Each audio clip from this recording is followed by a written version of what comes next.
Hola! I've had the fortune of witnessing big cats in all the continents where they are found.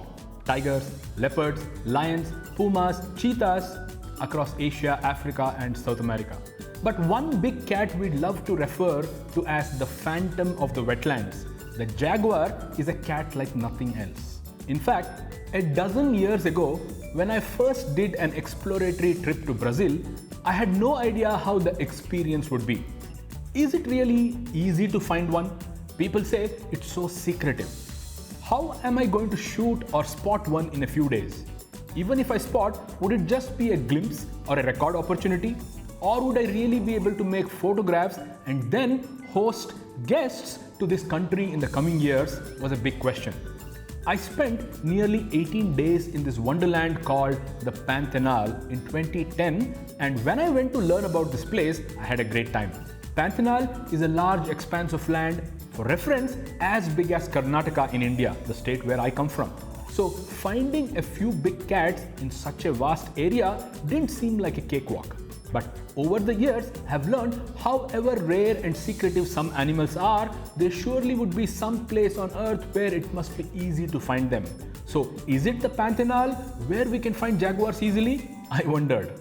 But I soon realized it's not just the Pantanal, but where exactly in this vast area one goes to decides the fate of such expeditions. And my exploratory trip was to just narrow down our choices and find the right places to stay, the right people to deal with, and the right approach to finding the phantom in these wetlands.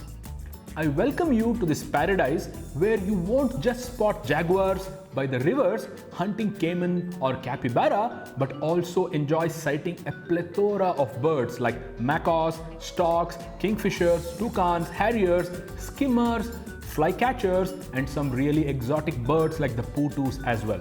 Although the Pantanal is submerged underwater for most of the year, in the dry season starting June, with all the cat lovers in the same boat, a glimpse of the tiger of the Americas can get you doing a samba.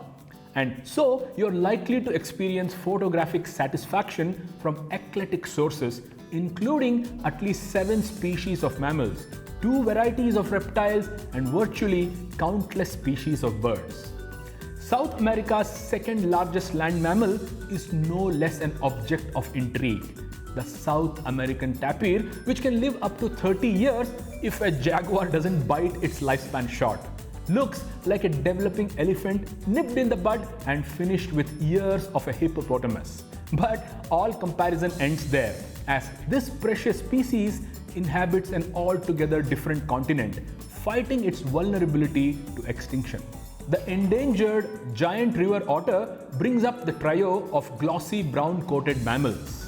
And perhaps because it haunts the Amazon River and the Pantanal with unique vocalization, it's known by a variety of imaginative names, among which river wolf and water dog are chief.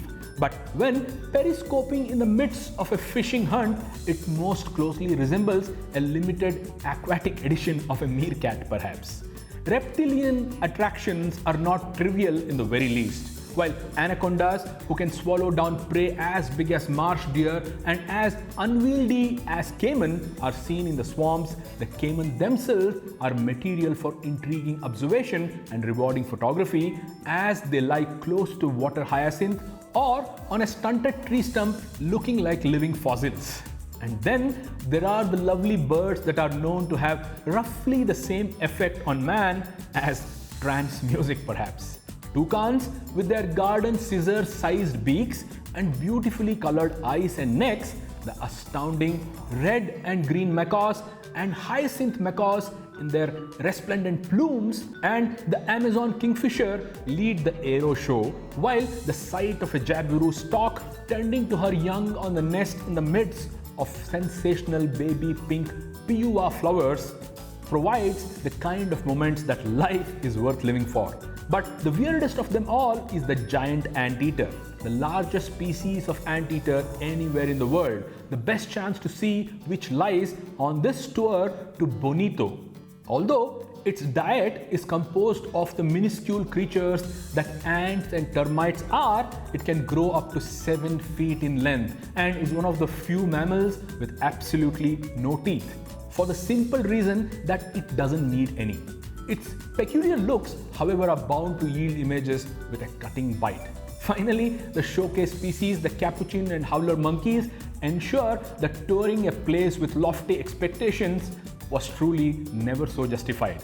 Talking about the itinerary, we spent nearly a week in the Pantanal, where toucans, macaws, jaguars, jabiru storks, caiman, capybara, kingfishers are the focus, and then we fly to the south of Pantanal to a little town aptly named Bonito, beautiful in Portuguese. This is where we spend a couple of mornings photographing red and green macaws and looking for the bizarre anteaters at dusk and dawn. For enthusiasts who know how to float, if not swim, we have an amazing freshwater snorkeling excursion that we highly recommend. For Indians, visa to Brazil takes a week or two, and most of us from here would fly to either Sao Paulo or Rio de Janeiro before we head to the Pantanal. Some guests love to spend more time in this gorgeous country, traveling to the mesmerizing Iguazu Falls or to visit the wonder of the world, Christ the Redeemer, close to Rio de Janeiro. Overall, Brazil is a lifetime experience, and I can't wait to show you one of the most exotic wildlife encounters you can have. Got questions? Please feel free to get in touch. We are here to help. Obrigado.